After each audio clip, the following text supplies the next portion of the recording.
Hi, and welcome to this week's episode of Ask Dr. Susan Live. I'm Dr. Susan, and this is a show where you can call in and ask me a question about anything to do with midlife, menopause, hormone replacement, midlife sexuality, all those things that I do. You can check me out on drsusan.com. And if you have a question that you'd like to submit, you can go to drsusan.com/ask.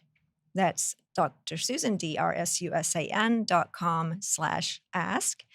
And we will review your questions. And if you've got a great question, we're going to have you call in and ask it here live. So we have some great questions today. Our first question is from Betty, and we're talking a lot about hormones and hormone replacement today. Hi, Betty. Hi, Dr. Susan. Can you hear me okay? Yes, I can. Wonderful. So tell me, what's your question today for Ask Dr. Susan Live? Well, my question was a three-part. I think it was a three-part, two-part question, and the question basically stated that when I was 12 years old and I started my menstruation, I never had a regular menstruation. So I would bleed maybe. I would start a period and it would last for 3 months, very heavy, and then it would stop for 2, 3, 4, 5, 6 months at a time, and then it would Mm. come back and it would be very heavy. So I guess the question that I had and the way I phrased it was I always in perimenopause since I Hmm. was 12 years old? So that's a just good question about definitions, right? Because it's so confusing. We use all these terms like perimenopause or premenopause or postmenopause, and it's hard to know what those mean. So, at the time you were describing when you were young and you were having very irregular periods for whatever reason, and I don't know what that reason was, you were not ovulating regularly. So, when we release an egg regularly, if it was a perfect world, we'd do that every 28 days. And you'd have a period every 28 days. But when women don't ovulate or don't release eggs, and there's so many reasons for that. I'm not sure, did your doctor ever diagnose you with a problem like a thyroid disorder or a hormonal imbalance of some kind? No, they never. That was actually my concern that they never diagnosed me, and I always Mm. went in and explained to them how I was feeling, and the feeling, where I was very fatigued, always tired. Yeah, I bet. You're bleeding all the time. Mm, yes, never feeling good. And the first thing they would say is, "Well, maybe you need antidepressants." And I would say, "No, I Oh, mean, I Lord. don't, I don't feel that way. I Right. mean, Oh, my goodness. I felt like if I was on antidepressants, I'd have a feeling of, like really not wanting to do anything, but I did everything normally. I was just very tired all the time. When I turned 39, I got pregnant for the last time by accident because I didn't have regular menstrual cycles. Right. I'm And surprised you could get pregnant at all. So you're lucky. and at that point, I insisted on the doctor, please, doctor, can I have my tubes tied? After having my tubes tied, I became very regular. Exactly between the 28th and 30th day, I would have a period for the last 10, 12 years. My daughter just turned 12. I just recently started to skip periods now, but now I am 52. Right, so you've just sort of described the whole life cycle of our menstrual cycle. It's amazing how these different things can happen. So, in the beginning, when you were having periods that were every few months or sporadic and then really heavy when they did come, that sounds like you were not ovulating because when we don't release eggs, there's no trigger to have a regular cycle. And then we finally do have a cycle, there's been so much lining built up in the uterus that it's really heavy. And so you're probably tired because you were low on iron, I'm guessing. So that's a pretty typical story. And patients with that pattern, well, of course, they feel terrible. And secondly, they often can't get pregnant because they're not releasing eggs regularly. So, of course, at some point you released eggs and got pregnant, thank goodness. Now, why they went back to regular, that's just mysterious. It actually has nothing to do with having your tubes tied because, the tubes are just simply a conduit for the egg and sperm to meet in. They don't affect our hormones whatsoever. So that was a miracle. We'll just take it as a miracle. But during the time that you were having cycles regularly, you were releasing eggs every month. And that's what causes us to have a regular cycle. Now, as we know, when you're around 50, we stop having periods, we stop releasing eggs, and that's what we call menopause. So these different definitions, what I would say the first part of your cycle, we would call that either an anovulatory cycle, meaning you weren't ovulating, or oligo-ovulatory, meaning not ovulating very much. There's all these fancy words for it, but rest assured, you some hormone imbalance was going on that was causing that to happen. Then you went back to having regular cycles, and then perimenopause is just the time between when your hormones were normal, which granted for you they weren't very much, but for those last few years after your last child was born, up until now when you say you're skipping periods. So once again, now your ovaries are not functioning perfectly, you're not releasing an egg every month, and pretty soon you'll stop producing hormones altogether from your ovaries, and that's what we call menopause when that actually finishes. Some people call it being postmenopausal, but menopause is the time when we stop having periods. There's different definitions. Some people say when you haven't had a period for a year, that's called menopause, or when labs show that you have no production of those hormones anymore. But I would say you're in perimenopause now. So it's just that time before you're done having cycles, but your cycles are not what they used to be. And if we measured your hormone levels, they would definitely show that those three ovarian hormones, estrogen, progesterone, testosterone, are dropping. Eventually they'll be zero. So how are you feeling right now? Do you have those common symptoms that we have along with menopause coming? I do. I am starting to get hot flashes, anxiety, which I didn't have anxiety before, even when I wasn't m- ovulating normally when I first started. So I didn't have that feeling. So I know it's a new feeling because it feels very different. Yes. And and and then I'm now again back to constantly being tired again. Yeah, those are some of the most common symptoms that I hear all day. I mean, it's interesting because each of the three hormones have different effects for our body. So, when we lose estrogen, the most common thing we experience is those weird temperature changes, hot flashes, sometimes sweating at night. I would wake up soaking wet, like I'd been in the shower, which is profuse sweating. I would turn bright red in the middle of the day. My head would start prickling. I'd have drips of sweat running down my face. It's horrible, isn't it? So that one's from low Yes. estrogen. Other things from estrogen being low, we can develop vaginal dryness. I'm not sure if that's something you've experienced, and it can lead to pain with intercourse. That's awful. Hopefully, that's not happening. Yes.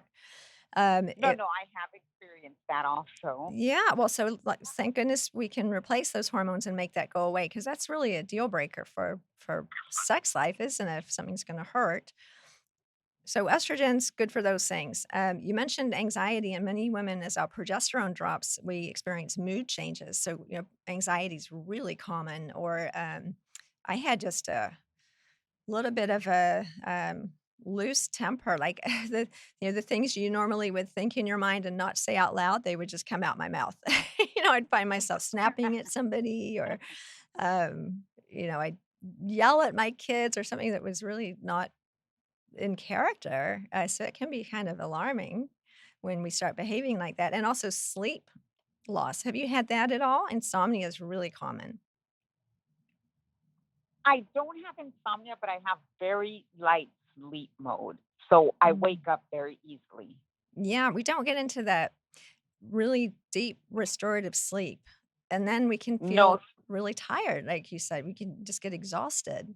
So those are really common symptoms of perimenopause. And then, they carry on for a while. Now they do go away if we're not treated. Eventually they go away, but it can last for years. So you probably know I'm a proponent of hormone replacement. I take it myself because I don't believe we should have to suffer for years waiting for that to go away.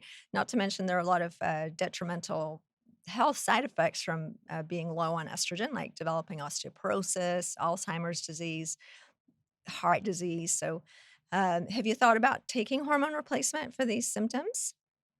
I have been looking into it. I haven't actually decided exactly what it is that I want to take, but I know that I don't like the way I feel because it's taking me back to, when I first started, like the feelings like that, just constantly tired, fatigued, just not feeling good. Right, and you don't have to feel that way. So I'm so glad that you brought this up because, we're taught, I think, that it's just part of life, right? There's a lot of conditioning in our culture, and even our doctors tell us this. Oh, well, this is just menopause and it's just normal. It's a normal part of life. So you just kind of learn to live with it, or it's sort of very dismissive, I think. But in fact, we don't have to feel bad. I mean, I would challenge any doctor that tells you that this is just normal and just put up with it because you can feel great and you deserve to feel great. You and I might live another 50 years. We don't want to be feeling crummy. I don't wanna be feeling crummy. I don't want you to either. So, No. definitely check into that and see, because all those symptoms could go away and you could feel great, and that would be wonderful. Yes. I have been looking into trying that new the pellet. Yes, that's what I have in my body. I love it. Oh, okay. Yeah. Okay. I just, I was not too sure about, like I said, what it is exactly that I want to try, but I do want it to be hormone replacement. That I Yes. know. I Well, just I think don't. that's a really great option. There's, several options, that are safe for hormone replacement, but, my favorite are hormone pellets. That's what I use personally and what I use mostly in our practice. So the hormone pellets can contain estrogen, which is gonna help with hot flashes, vaginal dryness, skin dryness, night sweats, all of those things. It also protects your bones, prevents osteoporosis, Alzheimer's disease, colon cancer. It's good for the heart. And then you can also put some testosterone in there too, just a low dose. We don't want you to have masculine features or anything, but I have testosterone in my system. And that helps with sex drive, muscle conservation, energy. It helps with sleep. And then also taking progesterone can be something to consider as well for mood. So all of those things, I take them myself. I would absolutely do it. You'll feel great. So now, when you're talking about testosterone and progesterone, is that something that I would take separately aside from the pellet, or is We that actually you included in can the put pellet? testosterone in the same pellet. So pellets are estrogen and testosterone, or one or the other. So they're separate pellets. There's an estrogen pellet and a testosterone pellet, but we put them in together in a patient who needs both. Or some patients have Oh, one okay. or the other, but most patients have both. Oh, So you just put them in the pellet and they last for about 3.5 months. So you don't have to take a medicine every day. You don't have to worry about keeping up with a cream. It's so easy. That's my favorite thing about it. I can't leave it at home when I go on vacation. There's no user error. It's so easy. The progesterone you take by okay. mouth because it makes you sleepy, which is great if you don't sleep well, so you take it at night, and that's just a prescription you can get from any pharmacy. It is prescribed, but your local Walgreens or your favorite pharmacy would have that, so all 3 have different benefits, and, you'll have to call back and let me know how you feel if you start on that, because I think you'll feel 100 times better. I certainly did when I started on it. Yes, I will. Yes, I really am moving towards that area. And I always like to worst case scenario things. The worst case scenario, if you try it and you don't feel as great as I'm telling you, you just don't have to keep doing it. But very few people actually don't keep doing it. In our practice, more than 95% of patients come back to keep getting pellets because they feel great. I certainly don't want mine to wear off because I don't want to go back to feeling tired and all those things again. So but you're not committed to it. So, if it's something that you wanna try, it's absolutely safe to try it. You're not committed, you're not married to it. Probably you will wanna keep doing it, but I think sometimes, we think of it as a lifetime commitment, and it isn't. You can always start hormones and then stop them if for some reason you wanted to do that. So, I would just give it a try, but nothing to lose and a whole lot to gain. Yes. So does that answer so a lot of good information there. Not ovulating, what ovulation looks like, perimenopause, kinda where you are now, and then you're heading into, really being postmenopausal when your ovaries are not making any hormones at all, and that'll be pretty soon here. Yes. Well, thank you so much for your question. That is a lot of great information to share with everyone. I think it's really generous when people ask questions because, thousands of other people want to know this information too. So, thank you so much for sharing your question. And if you have another question, you can go to drsusan.com/ask. Thank you, Dr. Susan. Thank you for all the information that you put out there. It's very helpful. I listen to your show all the time, and I really enjoy it. Well, it's my pleasure, and, call back when you've tried this, we wanna hear how you feel. I can't wait to hear the other side Okay. of this story. Thank you. I will. Okay, Thank you, alright. Dr. Susan. My pleasure. Bye-bye. Bye. Well, that was like a whole gynecology lesson right there. I think we learned all about all kinds of things. So, this is why it's so great to ask questions because everybody wants to know this stuff. So, if you have a question, you know how to submit it. Chances are lots of other people want to know what you want to know as well. So, we have another great question from Claudia. Let's see if we have Claudia on the phone. Hi, how are you? I'm great. It's great to have you here on the show. So, Thank you. what is your question for me today? Okay, well, I saw you about 4 years ago after having a partial hysterectomy. I had a serious stroke from fibromuscular dysplasia. Oh, And miserable. what I'm wanting to know is now that I'm in menopause and I can't take HRTs, what can I do to make sure that I don't get dry down there? Oh, I'm so sorry that you've been through that. First of all, that's such a horrible disease. Yes. So, as you know, and I'll just explain to other people, when you have a stroke, and how are you doing, by the way, after all of that? I'm on disability now, Hmm. so it's tough. Yeah, that does sound tough. And the last thing you need is vaginal dryness, just to take away that one element of joy that you could have in your life with some intimacy, right? So we've got to fix that. So Right. there's a small, I'm a huge proponent of hormone replacement, as you know, but there's a small group of women who cannot safely take hormone replacement. Patients who have active breast cancer and patients who've had a stroke related to blood clotting. Um, Now, there's a little caveat to that actually, which is that the way estradiol is given now, it has actually been shown not to increase the risk of blood clot, heart disease, or stroke, which is new Okay. information. However, Okay. 99.9% of doctors are going to hesitate to give estrogen to someone who's had a stroke just because the old information that we were taught for years was that estrogen was related to blood clotting, stroke, heart disease, and that was because of it being given by mouth. So when estrogen is given by mouth, it does actually cause an increase in those things, like birth control pills, for example, or any other oral hormone replacement therapy. Estradiol that's not given by mouth has actually been shown in some very compelling big studies not to increase the risk of stroke. So that's just a little something I'll put in the back of your mind, that it might actually be possible now with the way we're giving hormones to safely take a hormone replacement. For sure, you could use estrogen in the vagina because, vaginal dryness is caused by lack of estrogen.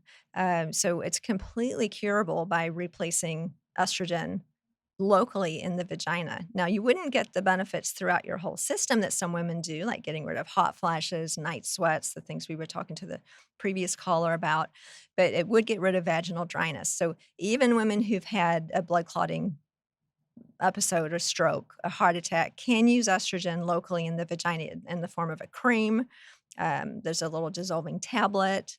There's also a thing called estering, which is an estrogen containing ring that you put in the vagina. So, some way or another, getting some estrogen in the vagina, and that would be safe for you or for other women who cannot take oral estrogen.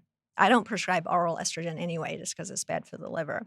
So, you could definitely do that. And I've told this story before, so forgive me if listeners have already heard it, but when people have biopsied the vaginal tissue of young women who are making estrogen, the cells are like round and puffy. I call them jelly donuts. They're like just they look delicious. They're gooey and soft. They've got jelly in the middle. And then when we haven't had any estrogen for a while, it looks like the jelly donut got run over. It's like flat. It's thin. It does, when you stretch it, instead of stretching, it breaks. So sex becomes painful. Does that sound like where you are now? Yes. Yeah, it's horrible, isn't it? It's like Yeah. having sex with sandpaper instead of a jelly donut. No one wants to do that. But the amazing thing is when you take those really flat cells and add estrogen back into them, they actually turn back into jelly donuts. They literally look younger. So, a woman who's using vaginal estrogen, you cannot tell those cells from a younger woman. It actually makes them look like a younger woman's tissue. It's incredible. So that can be reversed. Another thing that women can do, other than using topical estrogen, is laser. So a lot of people have heard me talking about vaginal laser. It really is amazing. It was designed for breast cancer patients because, of course, breast cancer patients, most of them are not able to take estrogen since most breast cancers is sensitive to estrogen. So it was designed as a way to help women with breast cancer have some solution to vaginal dryness so that they did not have to put up with a lifetime of having painful sex or not even being able to tolerate sex at all.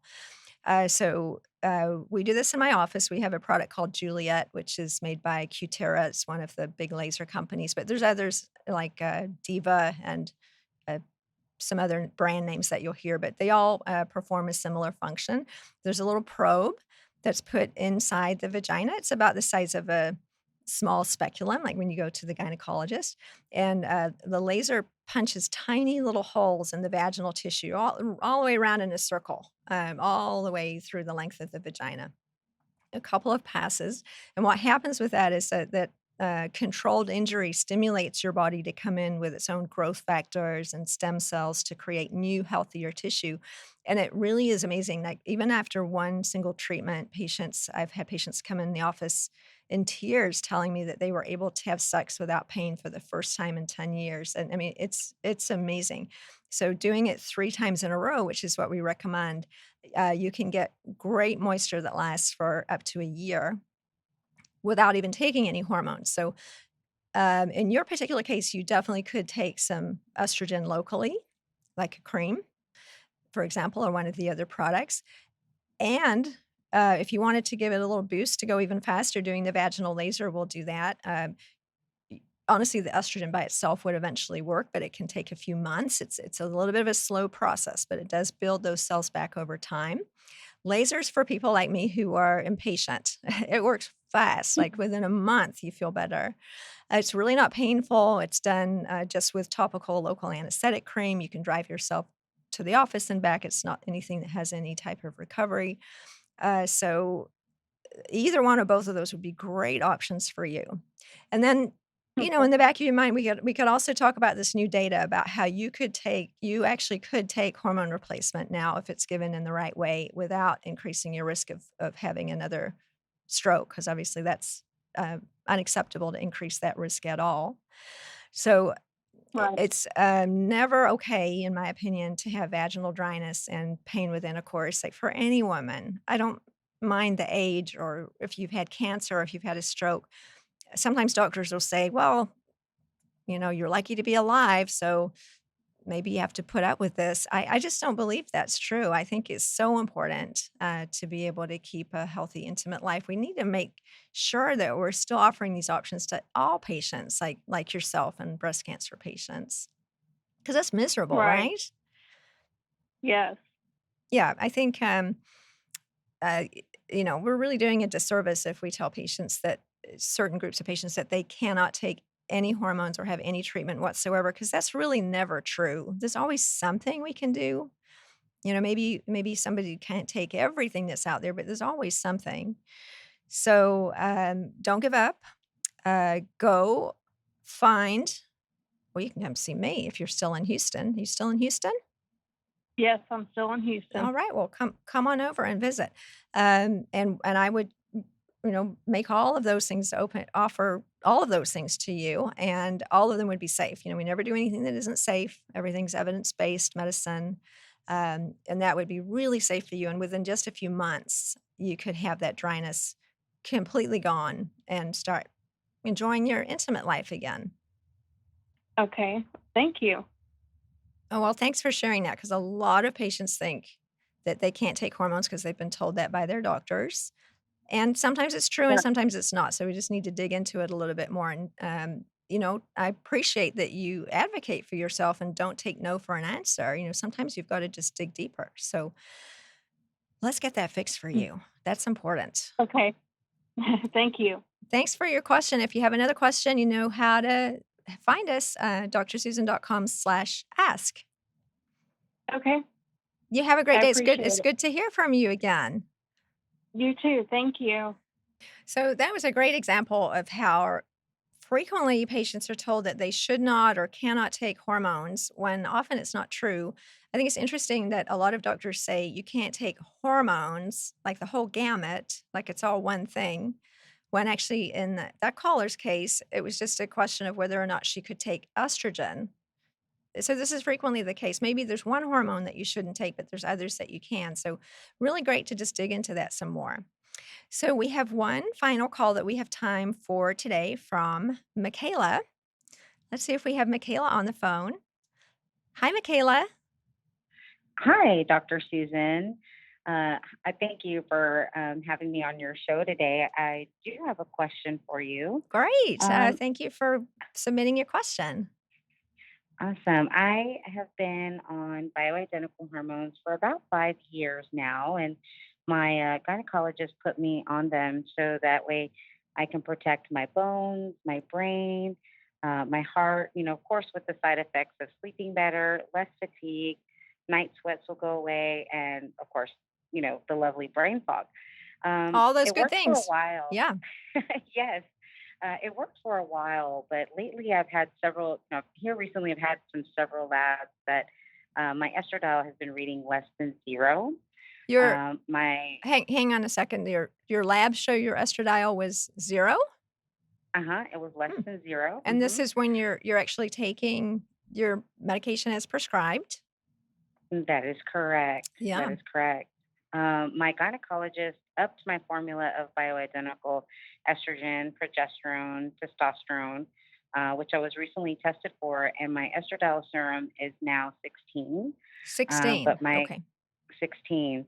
My gynecologist told me that she prescribes for symptoms and not lab numbers and is reluctant to up my formula. Hmm. Uh, nev- yeah, I've never really had hot flashes, but fatigue, lack of sleep, brain fog, vaginal atrophy, those are so real for me.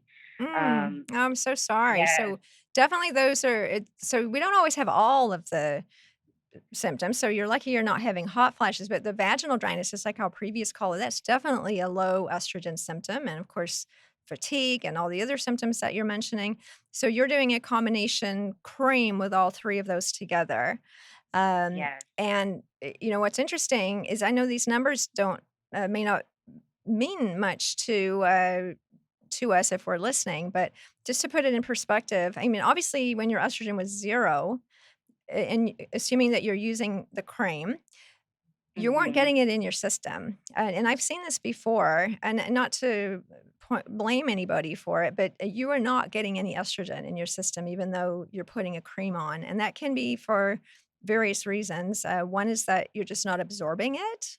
Another one is that, sometimes compounding pharmacies have some variation, to put it nicely, in what they're putting out. I mean, compounding is great. I have great compounding pharmacies here in Houston that we love, but we do see some variation in the blood levels that we see patients achieve. At 0, let's just say you weren't getting any, but I'm glad they increased your hmm, dose. An estradiol of 16 is still very, very low. It's certainly low enough to still have symptoms like hot flashes if you were one to have them, vaginal dryness that you mentioned, tiredness, dry skin, all of those things. So when we're yes. using estrogen to relieve those symptoms, we really want it at least at 40 or 50. And just to put that number in perspective, when you were younger, so you're in your 50s?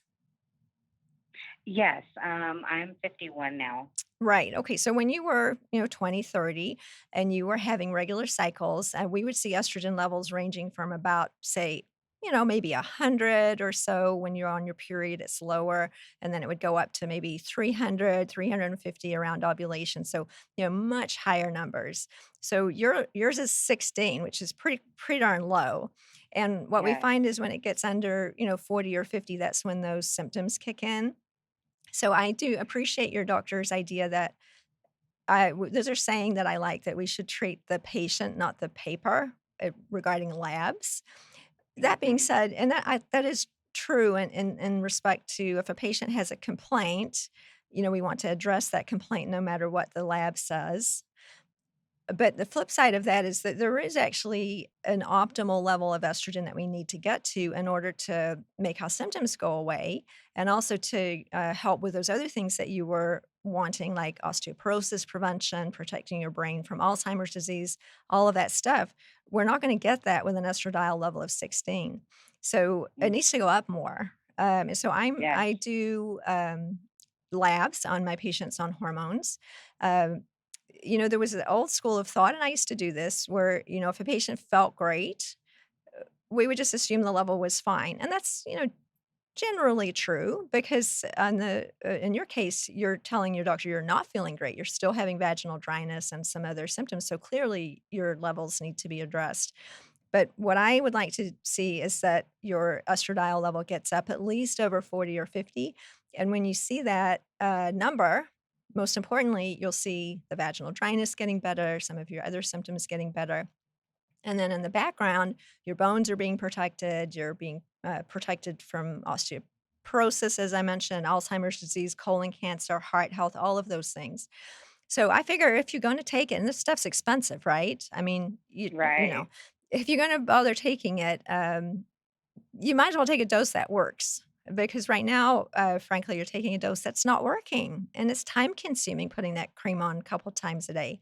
So going to a lot of effort and it's not working. So you need to go up on the dose. Now, what do you do when your doctor doesn't want to do what you want to do? Well, sometimes you have to find another doctor and, find somebody My who thoughts exactly. My thoughts yeah, exactly. and it doesn't mean they're doing anything wrong. A lot of doctors have, limited education about hormones. I knew nothing about hormones until I was in my mid-40s, and we were not trained about this at all in gynecologic residency.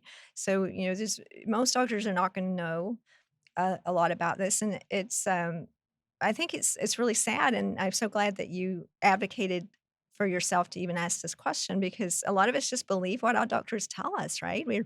We grew up being Mhm. polite, and your mom teaches you whatever the doctor or the priest says, you just believe them, you don't question. So if you hadn't questioned, then you would be stuck in this state of having estrogen depletion, vaginal dryness, risk of all those diseases that we've talked about. So you just need to up it a bit. And, the nice thing about compounded hormones is you can make any dose you want to. The cream you're using can be just reformulated to have, I would probably triple the amount of estrogen in it. I mean, it needs to go up a lot. And, it's easy to do. The compounding pharmacist can do it. They just need a doctor to write the prescription.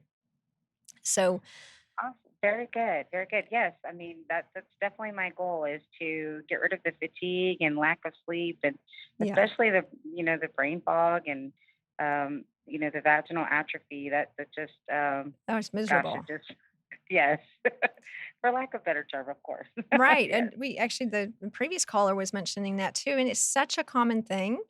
Um, vaginal dryness leading to, pain within a course also can increase the risk of urinary tract infections and, it's called genitourinary syndrome now, that's the fancy name for vaginal atrophy because it affects the bladder so much. So, I mean, just really affects our quality of life. And, I'm all about, promoting healthy, intimate relationships, and no one's gonna wanna do something that hurts as a natural human reaction to withdraw from that. So, our relationships start to change and our connection starts to wane and, nobody's happy with that. So find another doctor, do some research in your area. If you take this information to them, I'm confident that anybody would increase your levels. And you might just tell them. Sometimes doctors don't mind patients who are really educated say, "Hey, I Mhm. talked to Dr. Susan. She said my estradiol should be, 40 to 80, something like that. That's usually where we feel good. If it gets over 80 or 100, we start getting breast tenderness, water retention. We don't want that. That's too high. We don't need it that high. But just, somewhere 50-ish is plus or minus usually is where we feel good. So Great. I hope you can get that feeling better. Once you've got that under control, we'd love to hear back from you and hear the story of how that worked. Yes, definitely. I will call back in and I'll let you know. Well, thank you so much for the question. I know a lot of women are going to want to know about that too. What's the best level of estrogen and can I get it in a cream? My preference isn't creams to tell you the truth. I talk about hormone pellets a lot because they're just a lot easier to manage as far as the absorption is just unpredictable as you have experienced getting zero. I mean, what's up with that? You just weren't getting any. I don't know if there was even any in there. That's it's a little it's a little scary to think about, but with pellets, it's very easy to manage those levels, so that's just another option, but you can get there with creams, you just have to find a really good compounding pharmacy and get the right dose, get it written with the right dose for you. Awesome. Thank you, Dr. Susan. You're welcome. Thank you, Michaela. Well, we learned all about hormones today. So if you have some questions about menopause, hormone replacement, sexual function, anything to do with midlife, you can go to submit a question, drsusan.com/ask, and then we will review your questions and you can be on the next show of Ask Dr. Susan Live. We'll see you then.